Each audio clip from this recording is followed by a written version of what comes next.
ए बांड्या कोण आहे? इकडे ना. अरे यार, प्रिया तूच होय? हा मी आहे. अरे लय 2-3 वर्षानंतर दिसलीस बाबा तुम्हाला. काय तब्येत पाणी बरी आहे ना तुझी? हो हो बरी आहे बरी आहे. म्हणजे व्यवस्थित आहे सगळं? तू कसा आहे? मी लय मजेत आहे, मस्त एकदम. बरं ऐक ना, हा? तू मोंट्याला पाहिलं का? मोंट्याला होय? हा आईला त्याला सुट्टी बघ. ती मग मला दिसला होता तिकडे. हा हा. काय महत्वाचं काम होतं का? हा त्याच्याकडे काम आहे जरा माझं. हा पण तू खराब झालीस ग लय पहिल्यापेक्षा. परिस्थिती भाग पाडते. हा ना. काय बरं, काय व्यवस्थित चालू आहे सगळं तुझं? हो चालू आहे. बरं बरं मी जाते मी. बरं काय नाही बघ, तुझं ती काय काम आहे ती बघ. चहा प्यायला ये घरी. हो हो नक्की. येशील ना? हो हो. ठीक आहे ये मग, जा मग. हा.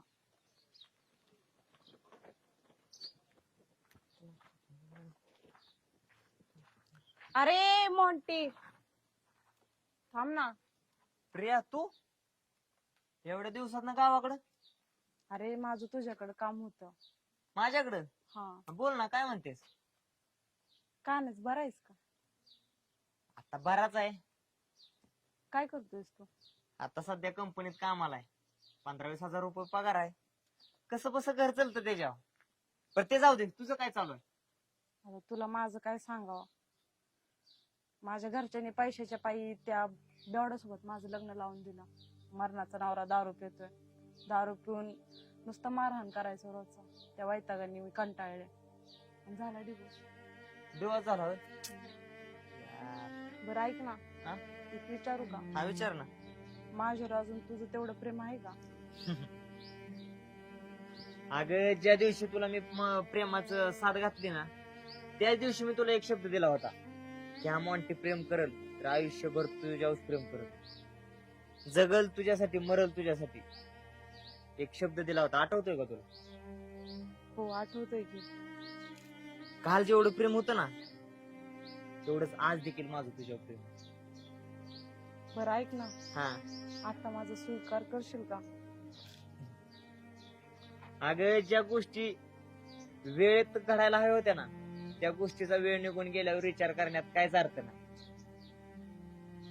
हाच शब्द जर तू तुझं लग्न व्हायच्या अगोदर मला टाकला असता ना, तर आज ही वेळ आली नसती. एक लक्षात घे, पैशानं प्रेम जिंकता येत नसतंय ग. अगं तुझ्या आई बापानं पैसेवाला पोरगा आणला आणि दिलं तुझं लग्न लावून. तू पण लगे त्याच्यासोबत लग्न केलं. पण ज्या वेळेस तू लग्न केलं ना, त्यावेळेस मला असं येड लागल्यासारखं झालं होतं. आधार देणार देखील कोणी नव्हतं. आई बापानं कशी बशी एक पोरगी बघितली, तिच्यासोबत दिलं माझं लग्नाला. त्या पोरीनं बी मला वर्षभर सांभाळून घेतलं. कसा तरी सुखाचा गाडा चालू झाला, एक पोरग झालं. मी माझ्या आयुष्यात पूर्ण सुखी आहे.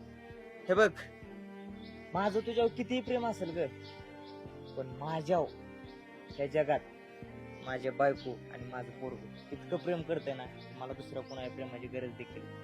पण आता तरी माझा विचार कर ना. हो, ज्या वेळेस तुझी विचार करायची गरज होती की नाही, त्यावेळेस तू माझा स्वीकार केला ना.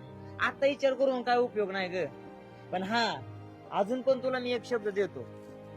आज जरी तू माझ्या सोबत नसली, आज जरी आपण एकत्र नसलो, तरी एक मित्र म्हणून आयुष्यात तुला कधीही कसली कुठेही अडचणी होती, काळ्या रात्रीचा एक फोन कर फक्त. तुझ्या त्या अडचणीला मी 100% हजर असतो. बर जाऊ का आता? काळजी घे स्वतःची. बरं ऐक ना, प्लीज एकदा तरी विचार कर ना. सॉरी.